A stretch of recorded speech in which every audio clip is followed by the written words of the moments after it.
Welcome, everyone. We're just taking a moment to let everyone get into the Zoom room. Looking forward to our presentation today.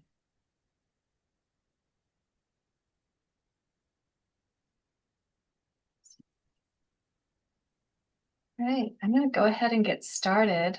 Aloha mai kako. My name is Kiersten Faulkner, and I'm the Executive Director of Historic Hawai Foundation. And we're so pleased to welcome you to the first of our preservation and practice series that we're starting for 2026. We have been doing this series with the National Park Service for about 10 years now, and we're really excited to be able to explore some different topics in the world of historic preservation, and specifically how Hawaii interprets and applies some of the different techniques and methods and best practices as we try to preserve Hawaii's historic properties and cultural places. So today's topic is assessing and resolving adverse effects, and we have a really good deeper dive into what that means, some of the best practices, some of the principles at play, and some ways to think about this topic. So first of all, Historic Hawai Foundation is a statewide nonprofit organization. We were founded in 1974, so we just celebrated our 50th anniversary a couple of years ago, and our role is to help people preserve Hawaii's historic places. So I'm joined today with our Education Program Director, Andrea Nandoscar, and our Operations Manager, Shanae Kamakaviva Ole, who are both in the chat and helping with technical assistance and answering questions as we go forward. This session is being recorded, and we'll be posting it to the Historic Hawai Foundation website and to our YouTube channel, where you can also see prior seminars and webinars in this series if anyone's interested in that. So following the presentation today, it'll be posted in the next couple of days. Our National Park Service partners are out of the regional office. The Park Service is our partner through the cooperative agreement. And, most people think of the Park Service as the national parks, monuments, trails, and historic sites, but they also have this wonderful division of preservation partnerships where they work with grassroots organizations and communities to preserve places of historic importance and significance outside of the national park units. So we are joined by Sarah Killinger.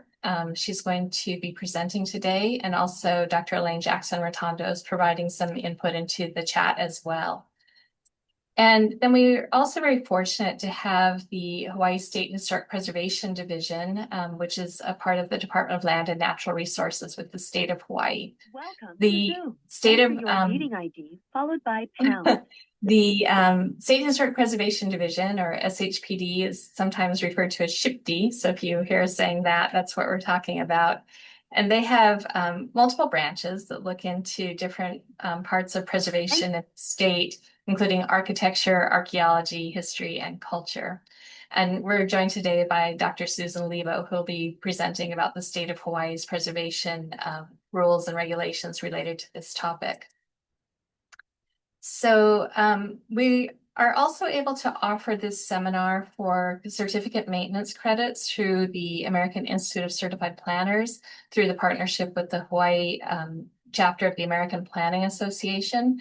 So if we have any AICP planners attending today, this will be posted to the AICP website. Not exactly sure when. I don't think it was posted yet, but you can check back and put in your credit information for that. Earlier, we had announced that we had also applied for AIA continuing education credits. Unfortunately, we didn't meet their cutoff, and they weren't able to get it into their system in time to provide credits today. So we apologize for that, but AIA is not offering certificate credit or continuing education credits for the session today after all. And let's see.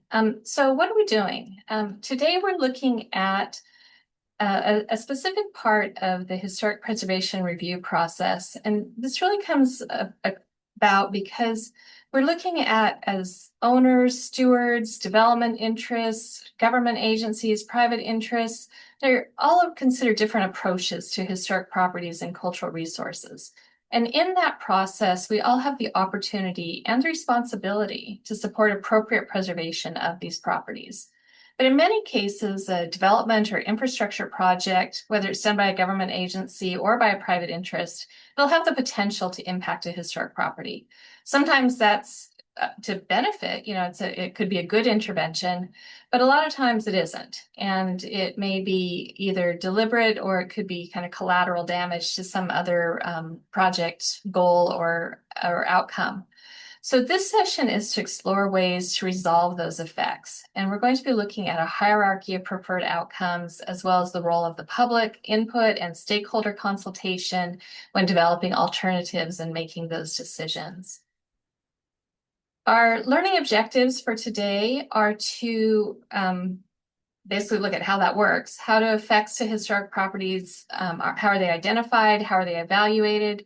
We're mostly going to be looking at the framework under the National Historic Preservation Act in Section 106, and then also the counterpart to that in Hawaii state law and Hawaii Revised Statutes, Chapter 6E, and its implementing administrative rules. We're going to talk about what is an effect, what is the difference between a general effect and an adverse effect, looking at assessing that through understanding integrity, character defining features, how the project is scoped and described, and the role of consultation with other stakeholders. We're going to talk about how that consultation process can be more meaningful and effective and not just a check the box kind of exercise. And then we're going to talk about what resolution of effects means, and specifically looking at the concepts of avoiding, minimizing, and mitigating effects. To take us through this topic, we have three speakers. You've already met me. So I am Kiersten Faulkner, the Executive Director at Historic Hawai Foundation. I'm going to come back after our next two speakers and talk towards the end. But first, we're going to hear from Sarah Killinger, who's the Regional Section 106 Coordinator for the National Park Service. She's based in Seattle. And prior to being with the National Park Service, she had 9 years with the Advisory Council on Historic Preservation. Following Sarah Killinger, we'll have Susan Lebo, who's the Archaeology Branch Chief for the Hawaii State Historic Preservation Division. Dr. Lebo has over 30 years of experience with archaeology in Hawaii, both at the state and at Bishop Museum. And she regularly represents the state in Section 106 matters and oversees the Hawaii Revised Statutes 6E matters. So with that, I'm going to invite Sarah Killinger to come on. And Sarah, I will continue to manage the slides, but we will let you talk through them. So please welcome Sarah. And you are still muted, Sarah. How about now? Yes, now we can hear you. Technology makes our lives better, that's for sure. Hello, as Kiersten said, I'm Sarah Killinger, and I am coming from Seattle to talk about the Section 106 of the National Historic Preservation Act. Since my computer is decided today is a really good day to be difficult, I'm going to turn the camera off while I'm speaking, just in hopes that that will ease things up a little bit. So we can go down to, we'll be speaking about the federal process for consideration of effects now, and then Dr. Lebo will talk about the state process later in the presentation. We can move on to the next slide. So boiled down to its very base, Section 106 requires federal agencies to consider the effects of what they do, what they fund, or what they permit on historic properties in consultation with interested parties. So if a national park wants to build a new restroom on park land, or if HUD wants to provide grants for constructing affordable housing, or perhaps the VA is going to provide a permit to a power company to install upgraded power lines across a hospital campus, all those are actions that are subject to Section 106. We implement Section 106 through a 4-step process, and we have the ability to conclude the process at each of those steps. In step 1, you identify what you're going to do, the federal undertaking, and who may be interested in the effects to those historic properties. In step 2, which is broken into 2 parts here, We identify where the project is going to happen and what the historic properties are that could be affected at that place. In step 3, we assess whether those effects to those properties could be adverse, and if so, we move to step 4, where we resolve the adverse effects. Now, sharp-eyed people might note that there are 5 numbered steps in our 4-step process here, but that's because while it's not really explicitly described in the regulations, if you end up having an adverse effect, it's really vital to implement the agreement that's made to resolve it. So that is sort of step 5 of our 4-step process.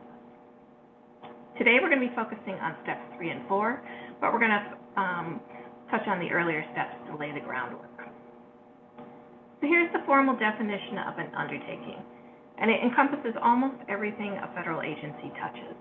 That includes projects that are funded or completed by an agency on federal or on non-federal land, and includes situations like where the Federal Highway Administration passes funds to state DOTs for highway projects.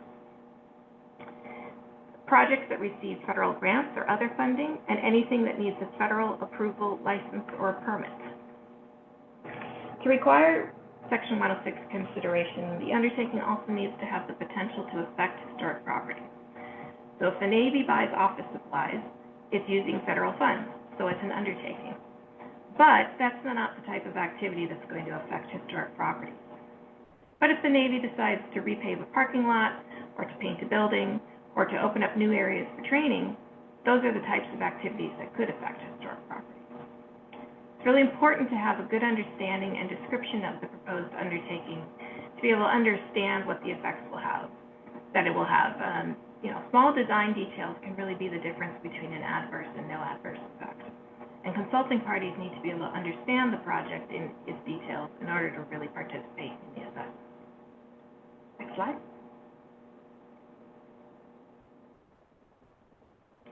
Once the undertaking is defined, an agency identifies an area of potential effect, or otherwise known as the APE. This is the area where the undertaking could affect, directly or indirectly, the character or the use of historic properties, should there be any there. And an effect is defined as the alteration to the characteristics of a historic property, qualifying it for inclusion in or eligibility for the National Register of Historic Places. And so in order to define the APE, agencies should consider not just the site where the action is occurring, but also staging and access routes. Consider what the depth of the disturbance will be and the height of new construction. Imagining those potential ways in which historic properties could be affected at this step can help to identify the actual effects later. Effects can be physical. The historic property is going to be touched by the proposed activity, but they can also be visual, auditory, or atmospheric. If it will occur in the viewshed of a nearby historic property, could it affect that property? Is the property sensitive to sound? What about dust or vibration? Indirect effects are those things that are further removed in time or distance that can be reasonably foreseen. So will the undertaking affect circulation patterns such that properties that are farther away will receive more intense effects? Will they be more accessible to looting or other social trail damage? Does construction of a new facility here mean that another historic one will be abandoned over there? And cumulative effects are where a series of actions which don't have adverse effects on their own add up to an overall adverse effect. This is probably most frequently seen in historic districts. You're going to have something that's going to affect one building over here and a landscape feature over there, and there's little bites at that integrity over time that can really change the character of the district. Another example might be where there are incremental visual intrusions in an important view from a ceremonial site. Let's look at the next slide.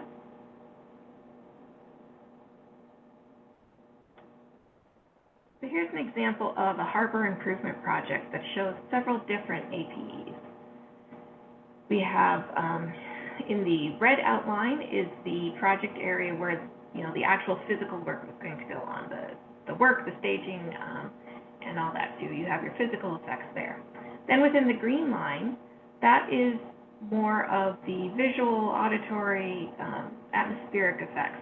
There could be historic properties in there that are going to see the construction, that are going to see the changes that are being made, or feel them, or any of those things. And so that's our non-physical APE.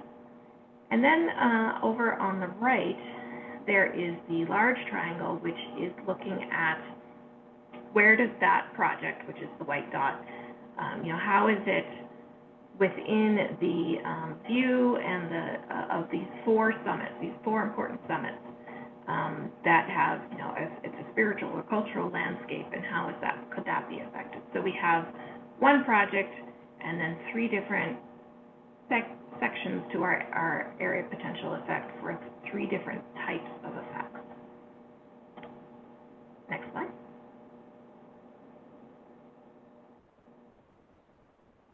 So once we know where the effects could occur, it's time to see if there are any historic properties there. And we use both existing knowledge and potentially some new research or outreach. So what qualifies as a historic property under Section 106? As you see there, it's a district site, building, structure, or object that is included in or eligible for inclusion in the National Register of Historic Places. How do you be eligible for the National Register? Well, first it has to meet one or more of the four National Register criteria. Criterion A is associated with significant events or trends in history. B, associated with significant people. C, significant for design, artistry, or construction. And D, for information potential, which is often what archaeological sites are under. They must also retain some of the 7 aspects of integrity, which we're going to look at in the next slide. But some historic properties are not made by human hands, but they have had human uses. And so I'm talking there about landscapes or natural features that are traditional cultural places because they hold great importance to a community, which are most often, but not solely, tribes or Native Hawaiians or Native Alaskans. However, these places must also meet the National Register criteria in order to be considered historic property subject to Section 106. And there's guidance from the National Register on how to assess such properties against the criteria. Federal agencies should be talking to their stakeholders and consulting parties during the historic property identification phase to ensure that they have the best information possible. Sometimes the area of potential effect can change during that consultation. Perhaps there are new effects that the agency hadn't thought of, or there are new properties that have been identified. So in addition to the 4 criteria, there are 7 aspects of integrity. And while a property doesn't need to have all of them to be considered eligible, it must retain several. Very briefly, the setting is the physical environment of the property and its relationship to its surroundings. Location is the spot on the map where the property was constructed or the historic event occurred. Materials is the actual stuff out of which that property is made, like wood or stone for buildings and objects, or maybe certain types of vegetation in landscapes. Workmanship is the craft that went into making the property. How do the stones fit together in that wall? How were the decorative details carved? Design is the combination of the elements that create the form, plan, space, structure, and style of a property. And that might be either for aesthetic or for functional purposes.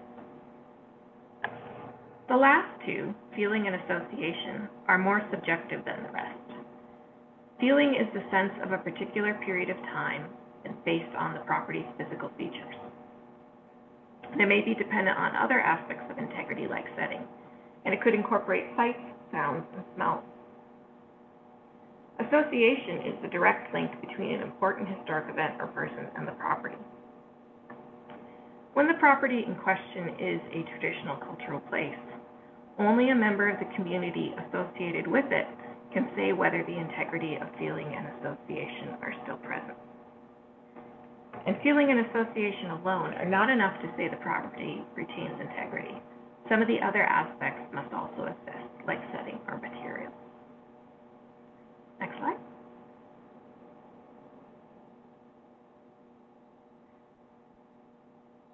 When we start to look at assessing whether an effect to the property is adverse or not, we need to know the information that I just described. What is the significance of the property and what parts of its historic character and integrity remain. And there are several different ways that this can be documented.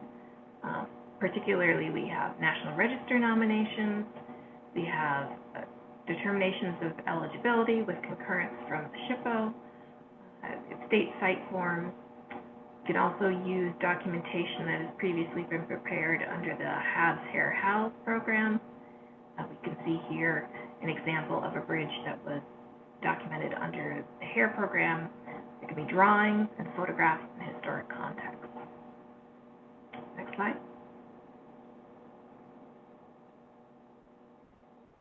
Documentation should be able to identify why the property was significant, the time period of its significance, and what the important or character-defining features are of the property that still represent that significance today. Not all documentation is created equal, and if you've ever looked at a National Register nomination from the 1970s, you know that they tend to be really quite skimpy and lacking in a lot of useful detail. More recent efforts are far more likely to delineate the important features of a property, and which that in turn helps in the assessment of effects. If important or character-defining features are affected, there's more chance that that effect is going to be adverse than if the effects are to features that are more incidental to the significance of a property. Next. Another thing to remember when working with older documentation is that there may be new contexts or stories that have come to light since it was completed. Early nominations tended to focus on the wealthy and powerful of society, whereas today we try to look at all aspects of the nation and all its people. There may also have been properties that have reached the 50-year mark, which is the typical age for register consideration, since that documentation was completed. So it's always a good idea to pause and make sure that there isn't something that was missed in the earlier studies. Robust consultation with stakeholders can help identify gaps in that history or to add more context to a story. And particularly when it comes to sites of traditional, religious, or cultural importance, cultural practitioners have that knowledge and that expertise to identify sites and stories and the intangible qualities to a site that agencies just are not going to have. The condition of the property and its integrity may also have changed over time, either positively or negatively. Character-defining features may have disappeared, and visual intrusions of the viewshed may have appeared. We need to make sure that as we're embarking on our assessments, that our knowledge about the current condition of it is as current as possible. Next slide.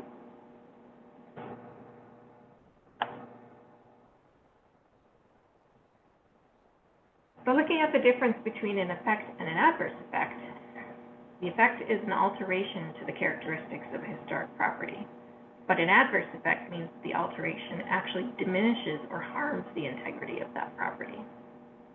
For example, let's say we have a design landscape that has a character-defining feature of a view of a distant mountain that's framed by tall, slender trees.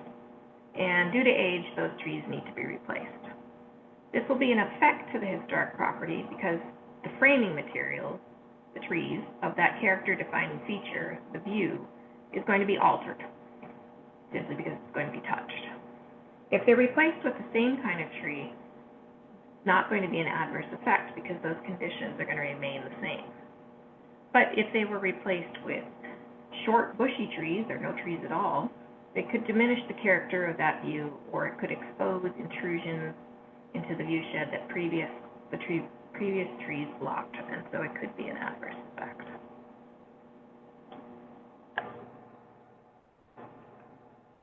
Next slide. So among the questions that we ask when we're assessing the effects is, what is the nature of the effect? Why is the property significant? And what are the character-defining features? And remembering that effects don't need to be physical to be adverse. First, we define how the undertaking will affect the property. Will it be physical or non-physical? What's the scale of the alteration? Are we cutting off just the, the very corner of a large archaeological site, or are we completely obliterating it? Are we replacing historic materials in kind, or are we changing them? If we're adding seismic or safety or accessibility upgrades, are they going to be visible or hidden? And will the alterations to the property's historic characteristics be permanent or temporary? Next, we consider the significance of the property and its character-defining features, and that's what we can find in that historic property documentation. For significance, we look at why is the property historic? Does it relate to a singular event or a trend over time? Is the design important or is it incidental? Character-defining features are the key features of a property that link it to its historic significance. Now, what makes the property look like it did during its period of significance? What are its most distinctive features? What remains from that period of significance and what was added later? Is the view from the property important? Is the view towards the property important? Is silence important? Is public access or limiting public access, significant in some way? If the undertaking is going to affect one of the primary features of the property, it's more likely to be adverse. If it affects something that was added to the property after the period of significance, it might not be. If the alterations can be hidden in some way, it might not be adverse. So let's say that a federal agency proposes to put a new fire-resistant roof on a building, changing it from wood shingles to a synthetic product, something we're seeing quite a lot in the West here. If the building was significant under criterion C, which is that about design and architecture, as an excellent example of wood construction with the hand-hewn wood shingle called out as a character-defining feature, that's likely to be an adverse effect to replace it in that manner, as the materials and the workmanship are changing. However, if that building was important under criteria A or B, because something happened inside it, like treaty was signed, or there was a notable author who lived there while they were writing one of their most famous works, the roofing material might be much less relevant to that property's significance. And using a substitute material that is still, generally compatible with the property is less likely to be an adverse effect. Next slide. So we'll look quickly at some things that are generally considered adverse effects. Physical destruction of or damage to a historic property is a pretty clear adverse effect. If you knock all or part of a historic property down, its integrity and historic characteristics are definitely diminished. But archaeological data recovery, which is digging up sites for research purposes, sometimes because it's going to be affected in another way, is also considered an adverse effect, because although we are going to be learning things from the study and preserving some of the artifacts that are within it, you're still destroying the full information for potential of the site, which is the National Register Criterion D. Next slide.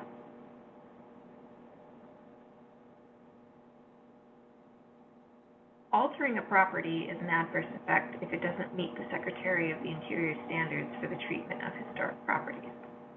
Basically, the standards call for repair instead of replacement, and if something has to be replaced, to do it in kind with the same materials and construction methods.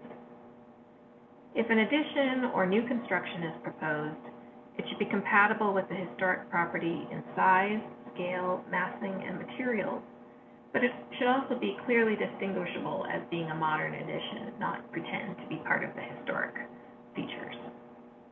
If you're familiar with the Tax Act program for historic property renovations, those projects are reviewed against the Secretary's standards.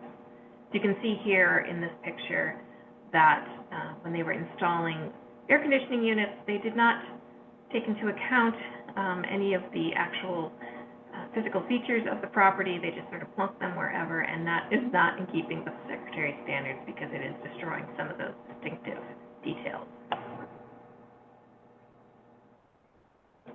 Next slide. Moving a historic property from its original location is almost always an adverse effect, as you're changing that property's integrity in its location and its setting. But sometimes moving a property will save it from other damage, like if it's perched on an eroding cliff, or it's in the path of the extension of a highway. And saving some part of it could be better than losing all of it, but it is still an adverse effect. Next slide.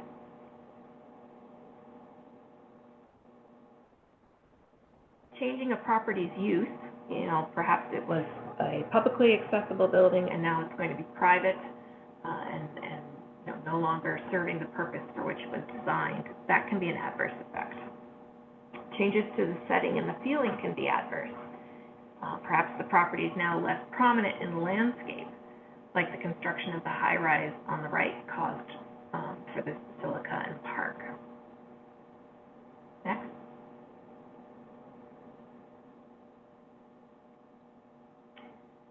Visual and atmospheric effects can also be adverse. Noise and vibration can be really severe effects, particularly to sites of traditional and ceremonial use. We see here a proposal to do some helicopter training that would have landed at Kalaupapa, and this is a rendering of what the noise was likely to be at the various intervals there, up to I think 120 decibels. This is going, this could cause great impacts to that area, to the people that live there, to the traditional and cultural purposes of the site. Next slide.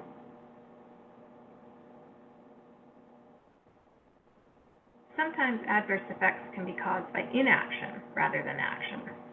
If an agency chooses not to maintain a property for whatever reason to the point where its integrity is lost, such as not repairing a hole in the roof until the whole upper story collapses, or not putting some sort of protection around a archaeological or other cultural site and gets hit by off-road vehicles or something of that sort, that can be considered an adverse effect.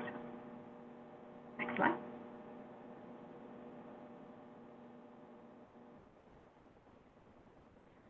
Transfer from federal ownership and control can be an adverse effect without a preservation covenant or some other legal restrictions on the property, as non-federal owners are not subject to Section 106.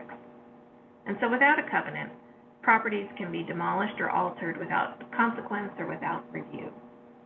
But with a covenant, changes could need to be reviewed and potentially approved by a third party, depending on the conditions of that covenant. Next slide.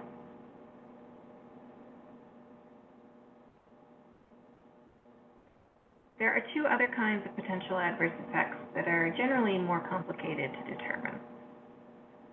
At one point in time, we classified visual and other non-physical effects as indirect, but more recently, the Advisory Council on Historic Preservation has clarified that those are actually direct effects. Your project is directly causing that visual effect, is directly causing that atmospheric or auditory effect. And indirect effects are more about looking into the future, expanding the horizons out. When this undertaking is implemented, is it going to change current uses or patterns for the historic properties that are beyond that immediate project area? Things that are not immediately apparent. I think I mentioned earlier about circulation patterns.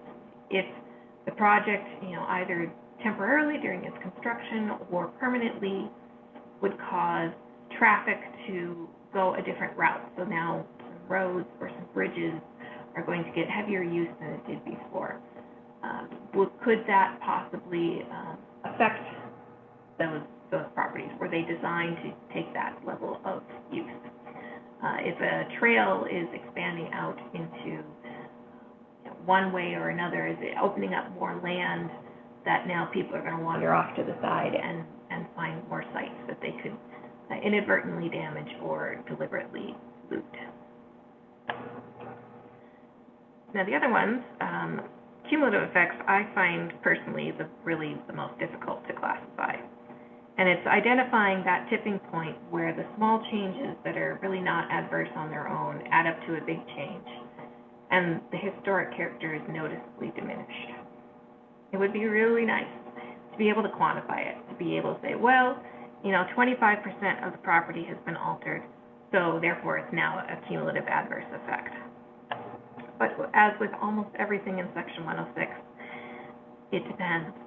Every property is different, and there are no hard and fast rules. And, for what could be a fairly small percentage of one property could be an adverse effect, where it may take quite a lot more for another property. And this is where it's helpful to have documentation of conditions over time, so you can see what have the changes been, over this time period. Next slide.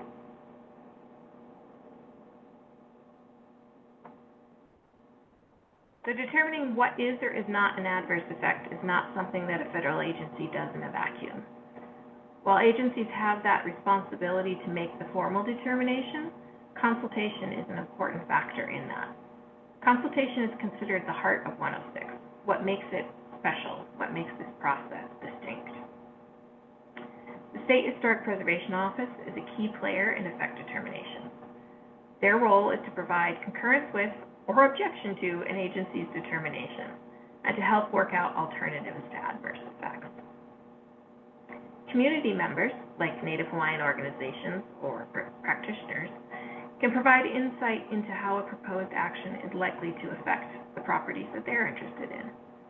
Much like with identifying whether a traditional cultural place still has integrity or not, the members of the community that value that place are the experts on how a proposed action could affect it, and these views can only be learned through consultation.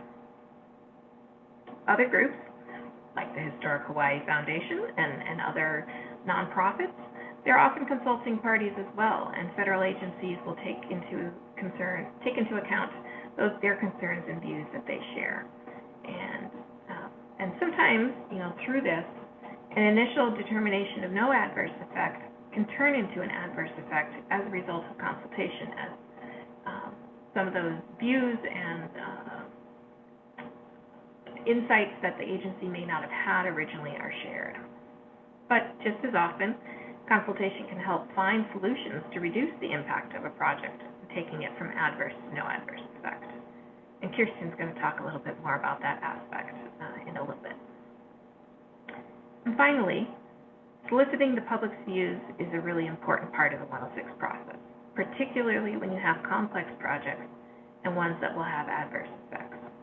While the public is not considered a consulting party particularly, their comments can also help identify historic properties and assess effects thoroughly. I'll now turn it over to Susan Lebo to talk about the state review process.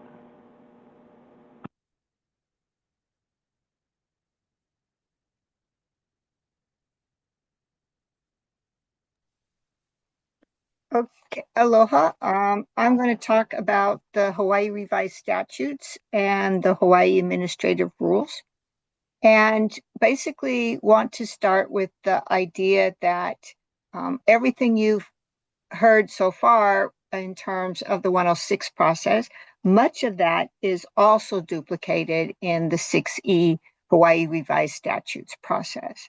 We still have the steps of identification, assessment of significance and eligibility and integrity, identifying and assessing the effects and whether those effects are harmful or adverse, and then looking at mitigation measures. So there's considerable overlap, but there are also important differences. So next.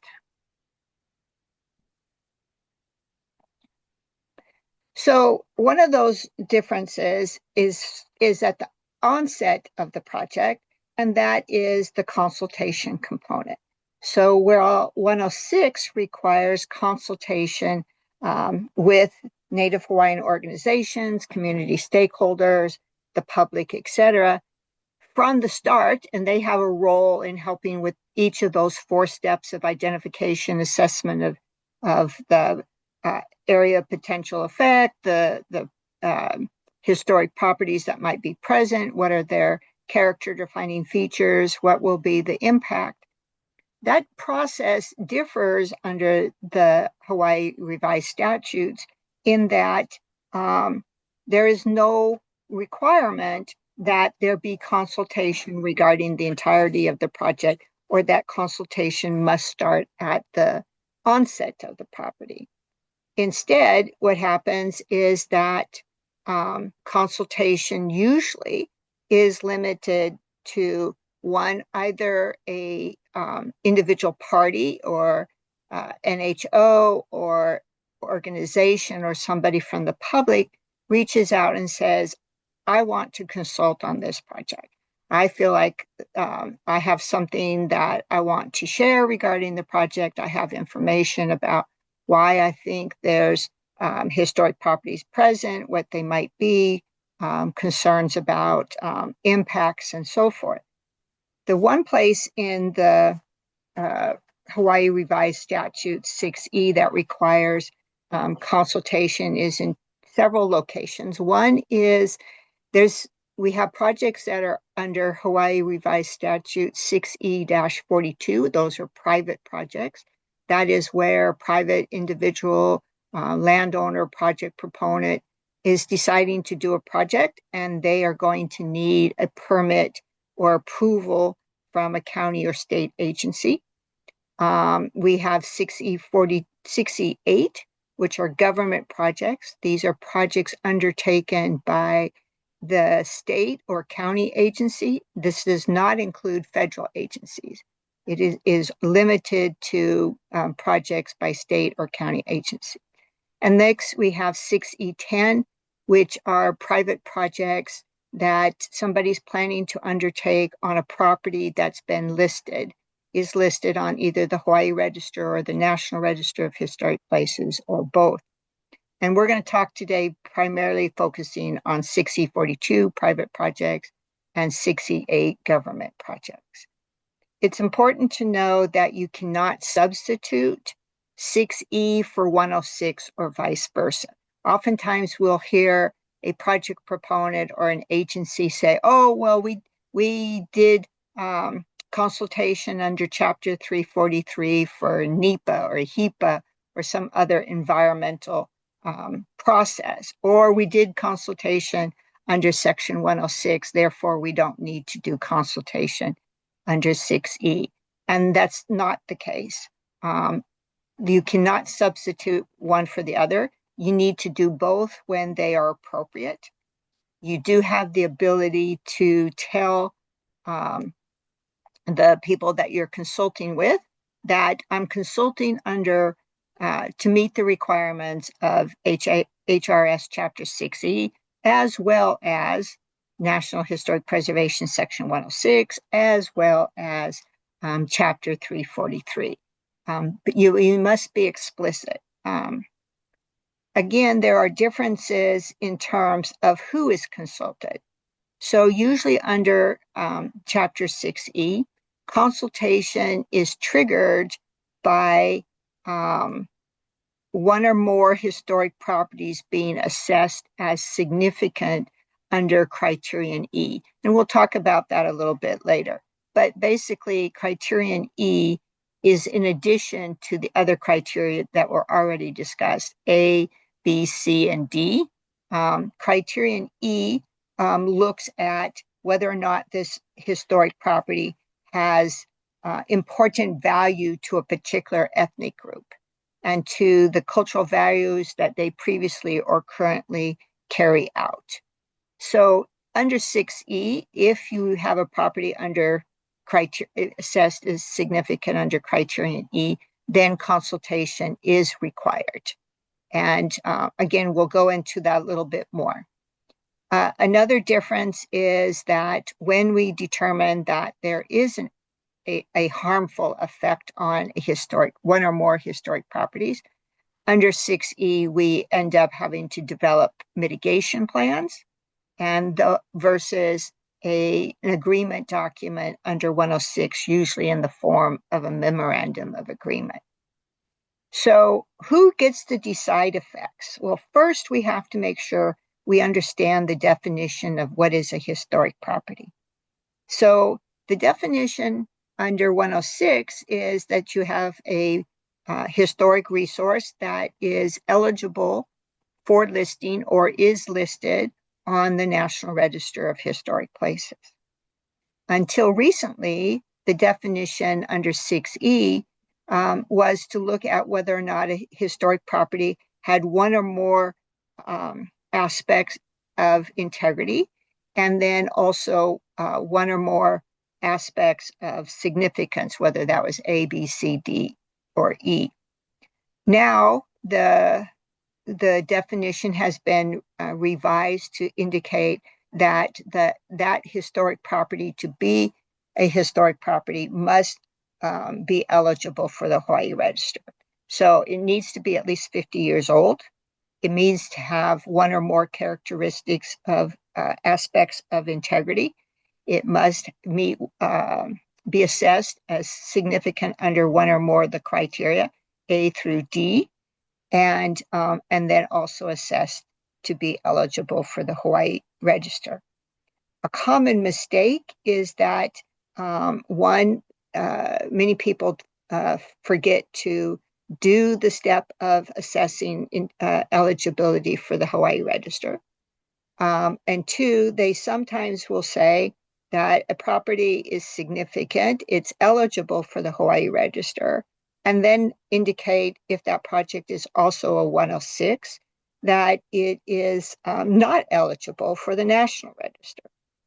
But in fact, if it's eligible for the Hawaii Register, it should be eligible for the National Register under either the local and or state level of significance. So again, these are factors that we need to look at. When we don't deal with, when we are doing a project and it does not include a resource that's identified from the onset, is already being potentially previously identified, and then we're, saying, oh, we have this known resource before we start the project. Oftentimes what happens under 6E is that the determinations along the way, the identification step, the assessment of integrity and significance, eligibility, and so forth, are done only by the project proponent or government agency, if it's a state or county project, and based on information provided by their own research, their own knowledge, or that shared to them by their consultants, such as an architectural historian, an archaeologist, ethnographer, and so forth, and usually does not end up with input from the community, the public, specific ethnic group, NHOs, etc. And this is definitely an issue because one, it means that we're losing out on information that is critical, potentially critical, that's not being included because we're not consulting with individuals who in the community have specific knowledge that is important for being able to assess, is there a particular historic property here? What is it? Why is it significant? What is its character defining features? And now it's going to be impacted, but we don't know that because we don't have that information. So that is definitely a drawback, and which is why SHPD encourages as much consultation as possible, even though it is not explicit in the Hawaii administrative rules. Examples of where this consultation can be extremely critical is, for example, maybe you have a project where you are looking at, oh, I'm going to remove these trees, and there's nothing significant about the trees. But when you remove them, now resources that are not on your property but are nearby or downslope or wherever may all of a sudden be visible. and you may be creating a situation in where you have an adverse effect on those resources, such as a heiau, when it was not previously visible. People didn't know it was there. The people who did know it was there were able to maintain it and prevent any adverse impacts from improper access or damage. But now it is at risk because that consultation didn't occur. An example where consultation was very valuable is a project in Honolulu in which the developer was putting in a high-rise. And during the course of the project, it became clear that there were, in this case, two locations in which there were burial clusters or burial areas. One was on the surface, and the consultation allowed for its identification, assessment of its significance, assessment of appropriate manner in which to preserve it, and still allow the project to move forward.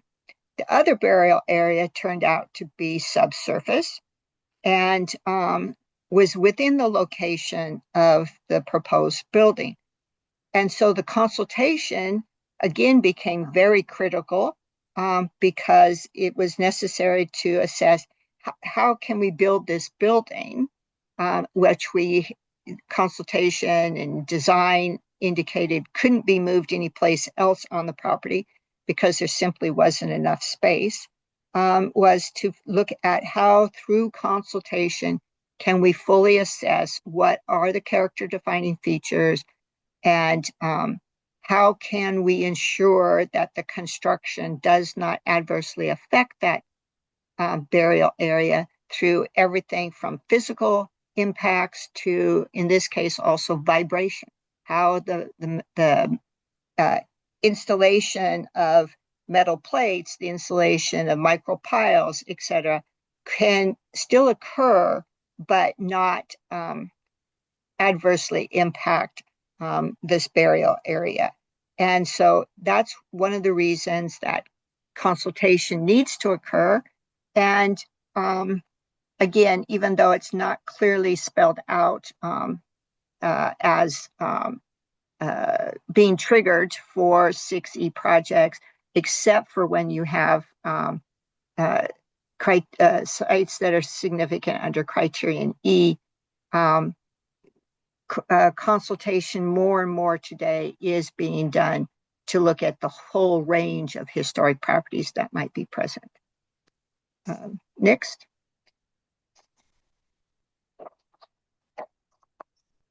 So again, looking at the definition under 6E, the definition of effect is direct and or indirect harmful impacts.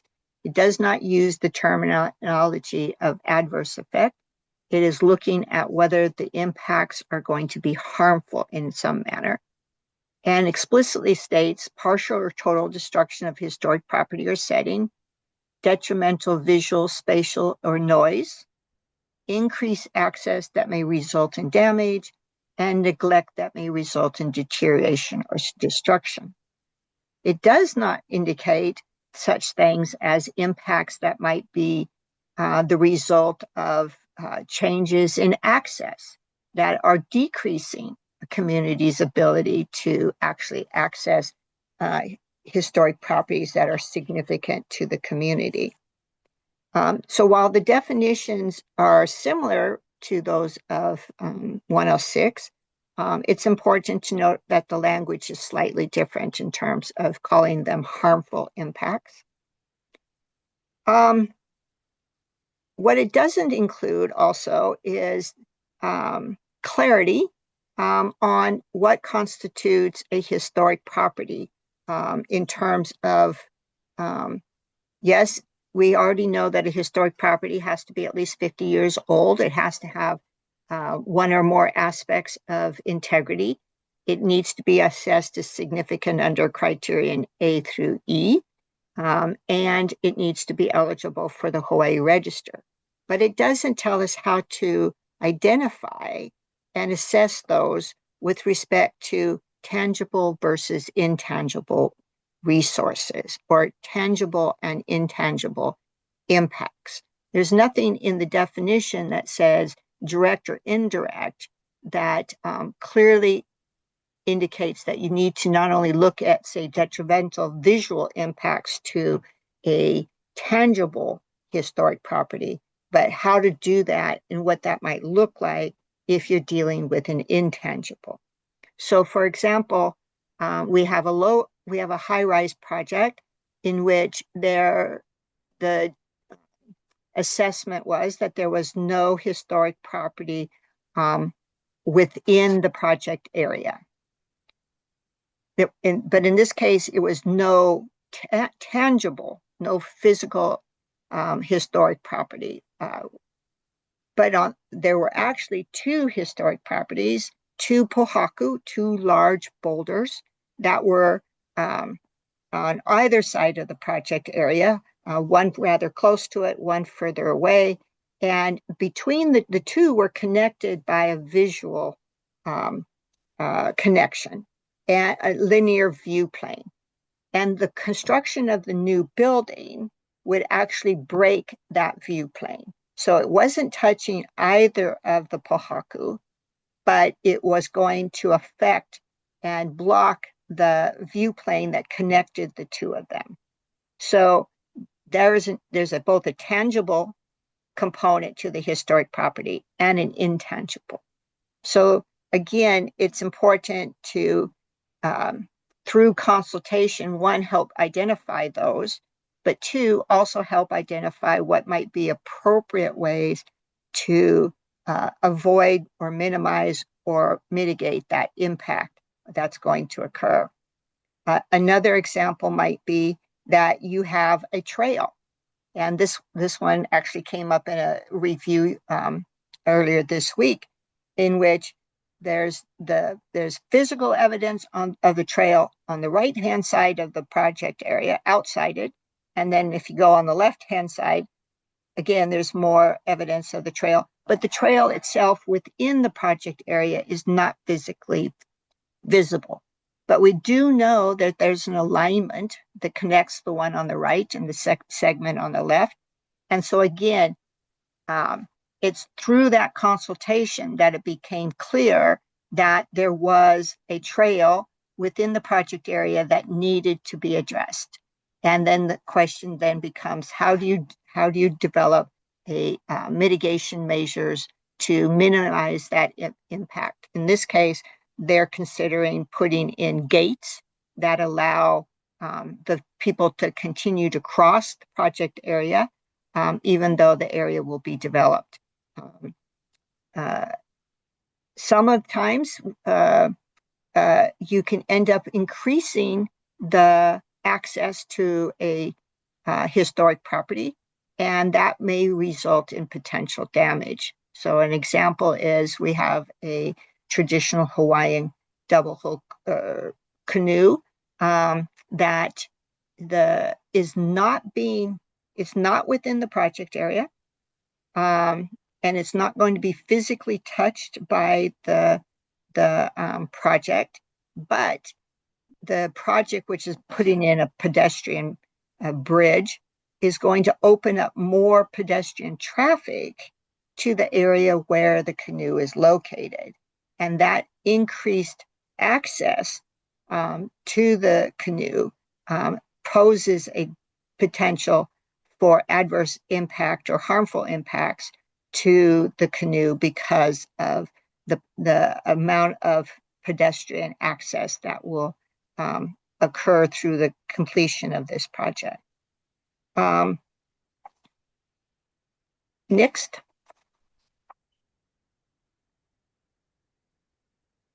So specifically, when we talk about consultation for a project and consultation under Criterion E, again, this is a difference between 6E and 106. For 106, you're consulting on the entirety of the project or undertaking. And under 6E, consultation is generally limited to those historic properties that are determined to be significant under Criterion E. It does not mean that consultation cannot occur for the entirety of the project, but it will need to be initiated, or generally is initiated, by interested parties, not necessarily by the project proponent.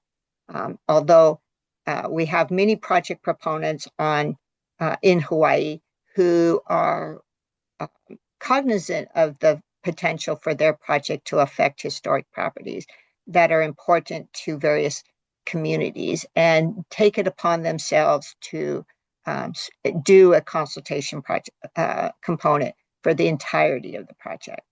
But under the rules, it is triggered by criterion E. And again, it is those historic properties that are assessed to have important value to Native Hawaiians or other ethnic group per cultural values previously or currently carried out. Now, the rule says that if you have a historic property that is significant under criterion, then you must consult with that group. If that group is Native Hawaiian, then you are required to consult specifically with the Office of Hawaiian Affairs, and then other parties. That can be civic clubs, it can be descendant community, it can be a wide range of individuals. One of the places that the rules are deficient, in my opinion, is that how do we decide a historic property is significant under criterion E if we haven't consulted with that potential ethnic group prior to making the decision. So it's one of the things that happens is that it's often been, we have a long history in which the decision has been made of this archaeological site or this historic property is significant under criterion A, it's significant under criterion D.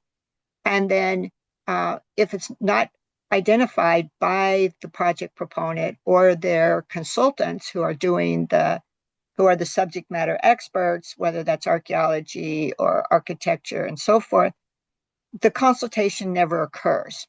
So it's easy for resources that might be significant under E to not be identified as such. Again, the emphasis today is to try and encourage that consultation to occur so that we can really assess whether or not an individual resource is significant under criterion E, and then treat it appropriately with respect to mitigation.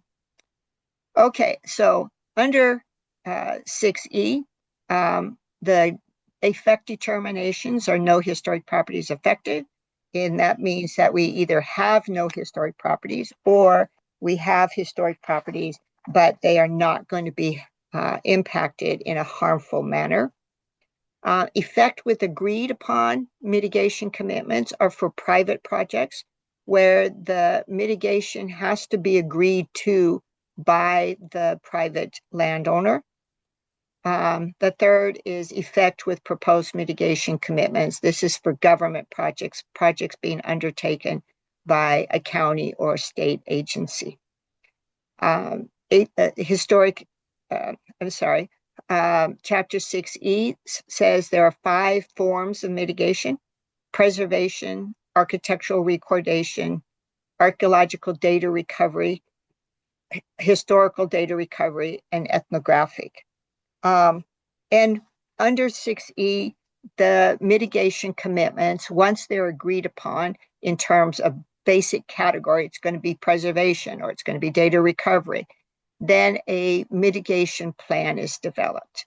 And that plan has to be agreed to in terms of content by the State Historic Preservation Division, the project proponent or landowner, and it must meet the requirements in the rules with respect to what must be included in a preservation plan, what must be included in a data recovery plan, and so forth.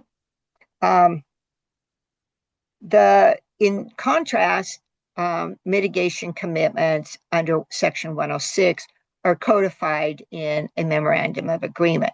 Now, the mitigation commitments for 6E can also be included in an MOA as a 106 commitment. So a single commitment can sometimes be used under both, but it's preferable if it's one or the other. Sometimes there are commitments under 6E that because the federal agency says, okay, we'll support funding these two mitigation commitments, but not this third one, and the third one is covered under 6E. The main thing is that there's no explicit list of what constitutes preservation, and other than, yes, we want to be looking at the Secretary of Interior standards regarding rehabilitation, restoration, and so forth. But it does not preclude thinking out of the box. It can be adaptive reuse, in which it allows the community to restore and use a section of a resource, or even build new things within that project area or that preserve, such as building a hallway, so that they can do community outreach, community education programs, and so forth. Preservation can be designed as a living document in a way that allows for a process of consultation and revision of what might be be allowed within that preserve, based on changes that may happen going forward. That may usually involve greater stewardship of individual properties. Again, we want to be looking at things that focus increasingly on community engagement. We want them to help decide what is the appropriate mitigation measures. That may include things like, rehabilitation of traditional sites, doing community excavation or community documentation that may differ from the archaeological or architectural documentation that was done, doing oral history, digital videos, and so forth. The main challenges are getting individual buy-in from landowners. They've invested in doing the project, doing the 6E process in order to build their house or to make changes on their property. And sometimes it's more difficult to get them to agree to, let's do archaeological data recovery, or we do establish a preserve. Now you can't use the entirety of your project area or property because this area has been carved out for preservation. And next, I think will be back to me. Back to you. Thank you, Dr. Lebo. I think the kind of boots on the ground live experience that you bring to the discussion is without parallel. I mean, you really have been great at explaining not just what do the rules require, but things to think about beyond that. So I want to thank you for that. And also thanks to Sarah earlier for laying out that framework and the regulations and guiding principles. I'm going to kind of bring it all together and talk a little bit about, well, after you've gone through those earlier steps and thought about, well, what are the historic properties and what will the project may or may not do to it, then, the next thing that everyone's talked about and touched on a little bit is, then what? How do you then think about what do you do about it? And so I'm going to share a framework for thinking about it, some concepts for what's called resolving the adverse effect. There will be times when the project will have an effect, and that's just going to be the way it is, except that there might be ways to modify it in some way. So we're going to talk about some of those, as well as some best practices and principles for thinking about it.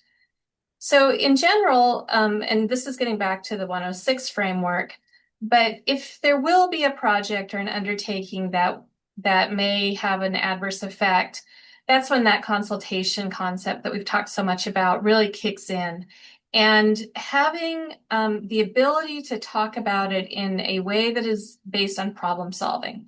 And that's really, I think, the most important part about consultation is it's a dialogue, it's communication, it's a way to talk about, we have an issue, let's work it out. And to do that, there have to be alternatives. It can't be just, here's the one true way. You know, there's not just one true way. There's going to be alternatives and modifications and ways to adjust it. Susan talked a bit about, you know, reestablishing the trail by shifting the open space or moving the building to avoid the burial, or, you know, to think about ways to modify the project, or in other ways to look at alternatives and then talk about them. And the concepts that you're going to hear a lot, both in the regulations and in this presentation, are to avoid, to minimize, and or to mitigate. A lot of times people talk just about the mitigation, which is sort of a compensatory approach, but I really want to emphasize that there's a hierarchy here. What you want to do first is either avoid the effect in the first place or to make it as small as possible. So that avoid and minimize concept, and then look at mitigation. And part of kind of in the grand umbrella of avoiding and minimizing is actually benefiting the historic property. There are a lot of ways that a proponent's goals can still be met by working with the historic building or structure or site in a way to integrate it into the project goals. So looking at an appropriate rehabilitation or restoration or preservation plan, integrating use and operations into taking care of a place and to bringing that stewardship ethic to the table, I think is really the goal. That's really what we want to see. So this is just a couple of quick examples as I go through these concepts, but this was a warehouse building in Kaka'ako on Oahu that had been converted to retail, and it's a 1930s building, and in the 60s and 70s, this additional retail space was put onto the front. This was a tax credit project, so it was required to follow the Secretary of Interior standards for rehabilitation in order to access those tax credits. But one of the things they did was remove that later period addition and restore it to its 1930s appearance, including this reconstruction of the windows that had been lost. So this is an example of benefit through, you know, avoiding the impact by following the standards. Another way to avoid is to, you know, look at adaptive reuse.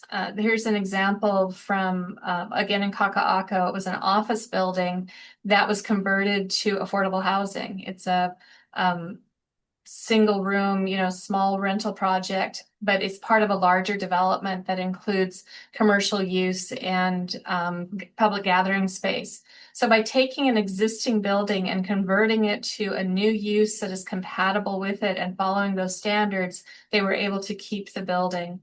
On Kauai, there was a similar case where it's actually the oldest bridge on the island that is in Hanapepe. And the county decided to fix the bridge, you know, to do the repairs of the pieces that were starting to fail, and to make it safe and to continue to use it as part of the transportation system instead of just tearing it down and replacing it with something else, or in this case, not replacing it with something else. So this is a couple of examples of do not do something as opposed to do something, but do not demolish or relocate or inappropriately alter the historic properties. The next category is maybe you're avoiding it by just moving your project. And so here's an example from Kalailoa, also on Oahu, where there was a proposed solar farm. And the archaeological inventory survey that was done in advance identified numerous archaeological features and historic properties throughout the entire area. And in order to avoid the impact to those resources, the project decided to just not have quite as many panels, to move some out of the area. They built in some buffer zones so they wouldn't, you know, kind of spill over into the area. But by identifying those features, drawing a polygon around them, putting these buffer zones around them, they were able to avoid the effect. And they did gain approval for their project, although in the end they lost their financing, didn't do it anyway. But it's still a good example of avoiding a historic property. The idea of minimizing is to look at making it not as bad as it could be. You know, it may still be an adverse effect, but it would be in a way that doesn't have quite as much of an effect, or that minimizes it to the degree possible. The limitation of the effect can itself be incredibly important. So in this example, the Federal Highway Administration was providing funding to the Hawaii Department of Transportation to widen the highway on Hawaii Island, right outside of the Kailua Airport. And it went past Koloko Honokohau National Historic Park, as well as numerous archaeological and cultural landscapes. And the typical cross-section for this road included 2 travel lanes in each direction, a very wide median, some bike lanes, some shoulders. You know, it was quite wide. And because of that, it was impacting many, many, many sites that were identified through the Archaeological Inventory Survey. And through consultation and working with the Native Hawaiian organizations, with the National Park Service, with the other consulting parties, eventually DOT decided that they could narrow this cross-section. They could make it tighter. They can pull it in. They still had their 2 travel lanes in each direction, so it didn't affect the amount of vehicles they could move, but they decided they didn't need a median to be quite that wide, that some of the other kind of generous cross-section was not appropriate in that area. And by pulling in the cross-section and making that road narrower, they avoided about 76 historic sites, including the burials at Koloko Honokohau. So it was a pretty important way to minimize the adverse effect, but it came about through consultation. And then, you know, the last category of resolving effects is mitigation. And this is when the adverse effect can't be avoided, that it's going to happen, but there should be some way to compensate and give back, be commensurate for the loss of that historic property. So this is where consultation also becomes incredibly important, because what is appropriate for that mitigation will depend on what the site is. It will depend on what the significance is. It will depend on who's being affected by it. And so it comes about through the discussion. And the example I have here is for an affordable senior housing project in Chinatown. And this one was interesting. It was both a Section 106 and a Hawaii Revised Statute 6E project. It affected 2 ethnic groups under Criterion E, which Dr. Lebo talked about. It's in Chinatown, so it was a Chinese community, and also a Native Hawaiian community because of the deeper history in the area. They were demolishing a mid-century modern building, so it was also significant under Criterion C for the design and the materials.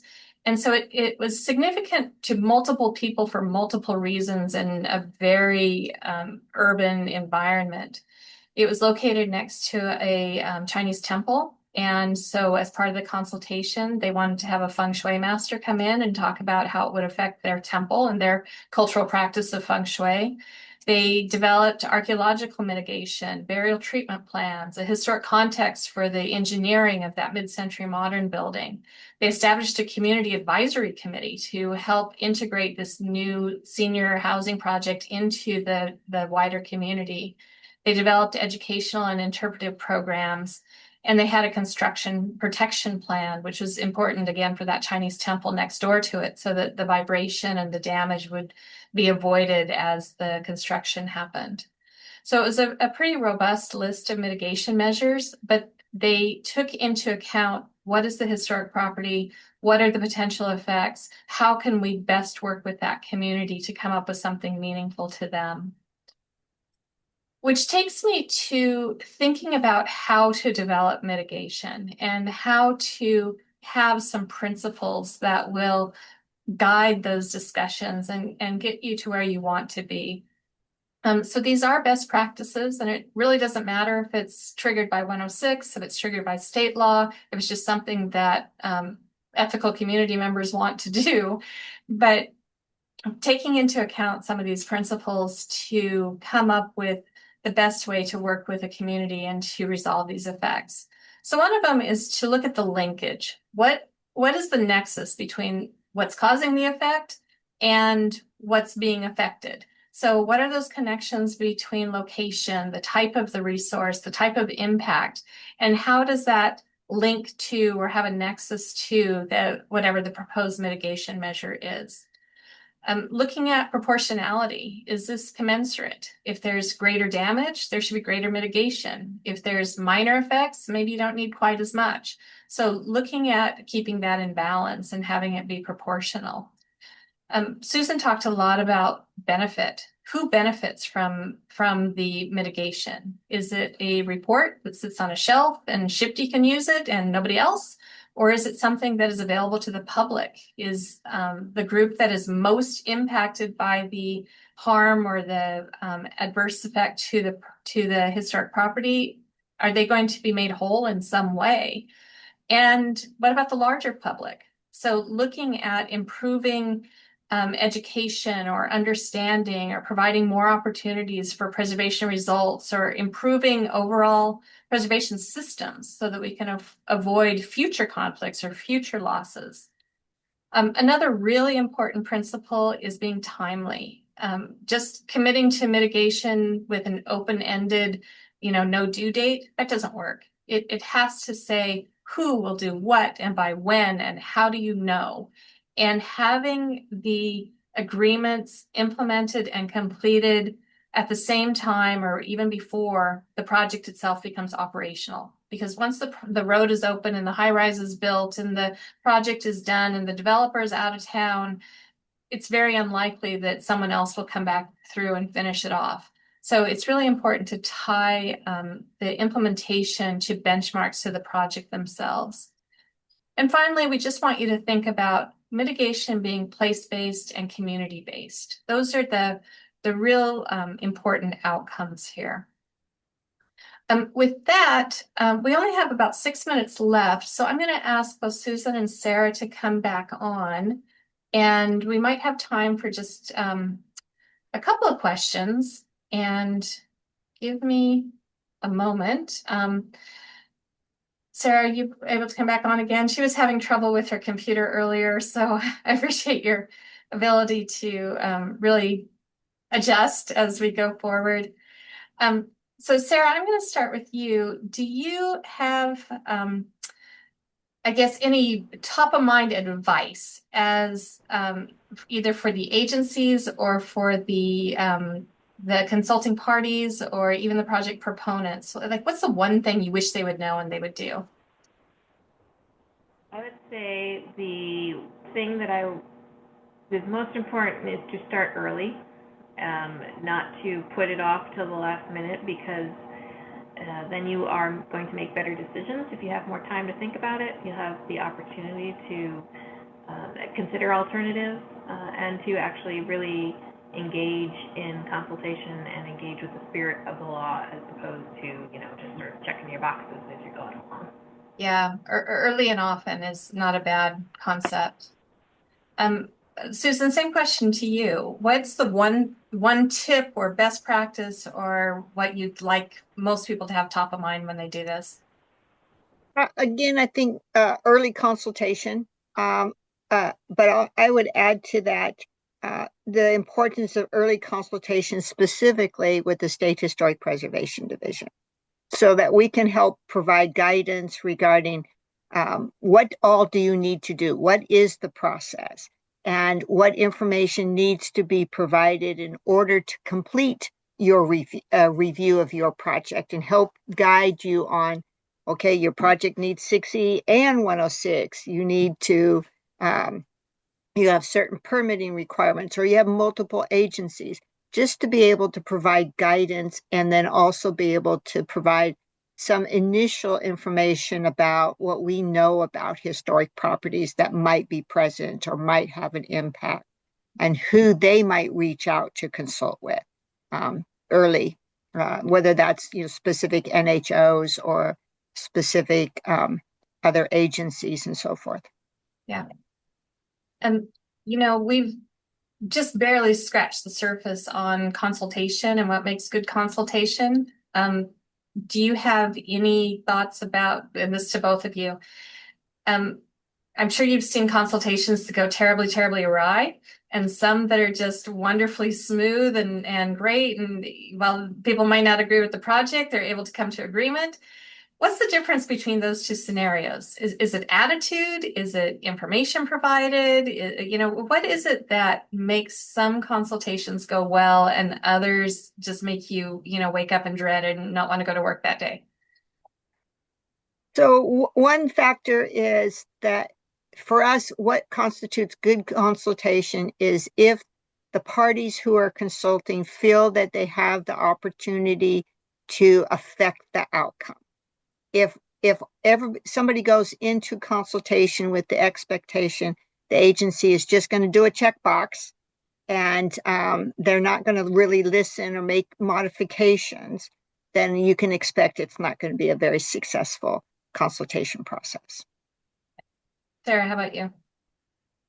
I think it's also important to be honest, especially from the agency standpoint of being saying what are our limitations, what can we or can we not do, and not to make promises that we cannot fulfill, but also just to be clear about, that we would like to be able to, avoid some adverse effects. We'd like to not be able to do this, that, or the next thing, but sometimes we just, we can't because of whether it's money, whether it's mission, whatever it might be, that just to be honest about here's what we can do, here's what we can't. I was, the Historic Hawai Foundation's often a consulting party in these projects, and I've been in many, many, many of these meetings, and I recall one of the agency officials basically saying, consultation just means we need to listen politely and smile at you. It doesn't mean we have to do any of it. And it soured the entire experience, and obviously not just for me, but the other consulting parties in the room as well. Because, and I mean, talk about honest, he was very honest that they weren't going to actually allow consultation to affect the outcome. But which leads me to my last question before we wrap up today. But, a lot of these agencies, these are not a one and done kind of activity, right? There's going to be more road projects. There's going to be more military projects. There's going to be more, funding going out. So beyond just looking at it project by project or site by site, what's your recommendation for building trust, building relationships, and having that ongoing ability to work between a community and an agency that's affecting their sites that are important to them? Are there things that you would recommend for that? I would recommend actually, being in the community. Don't try and do your consultation just by, we'll do a Zoom meeting, or we'll send out a flyer, or we'll send out letters, but actually be present. Actually go into the communities that you need to consult with, because you're going to affect them. And then really listen, because if your project goes through, say, 3 different communities, you can't substitute one community for the other. And what might be important to community 1 might be important to community 3, but community 3 may have something that's even more important to them. And you really have to look at who are all the communities that you are affecting, and who are all the parties, and then making sure that you actively engage with each of them. Thank you. Sarah? I think on a related note is just, that you're not only talking when a project comes up, and you're not only talking when the unpleasant project comes up, that you actually are engaging in consultation. Well, with like Native Hawaiian organizations, you're engaging in what we call the big to see consultation, sort of talking at a general level and not just specifically about regulation thing, and sort of building that relationship, building that community. But also, by engaging with the community in other ways, you are going to be developing that interest, and they may be more willing to share some of those concerns that they have, and that if you show that you're not able, that you are trustworthy enough to receive that information, and that you are listening, even if you can't always meet their concerns. Can I add one more thing, and that is to look at the potential for the community to be part of the mitigation, that they may actually be an entity that carries out some of that mitigation, rather than mitigation being, hey, we're popping this down on you, and we're going to do this, but actually empower the community to carry out some of the mitigation. Just as a last thought before we wrap up, one of the things Sarah just said was being trustworthy, and just reminds me of the saying that progress moves at the pace of trust. And part of trust is following through on the commitments. So getting back to step 5 of the 4-step process, which is the implementation of the agreements and actually following through and doing what you said you were going to do. And that will certainly make the next ones go more smoothly, and the ones after that, the ones after that. So with that, again, there's so much more to talk about on this topic, but we are at the end of our time. I want to thank both Susan Lebo and Sarah Killinger, and my colleagues Shanae Kamakaviva-Ole and Andrea Naviskar, and our NPS Cooperative Agreement Manager, Elaine Jackson-Rotondo, who have been helping out in the background. Thank you all. As we log out of the Zoom, there will be a pop-up evaluation, and so I'd like to ask everyone to complete that. If there are other topics you would like to learn more about and you'd like to see in a future presentation, please let us know. And we take your feedback very seriously. So I want to just extend my mahalo, my aloha, and thank you all for being with us here today. Thanks.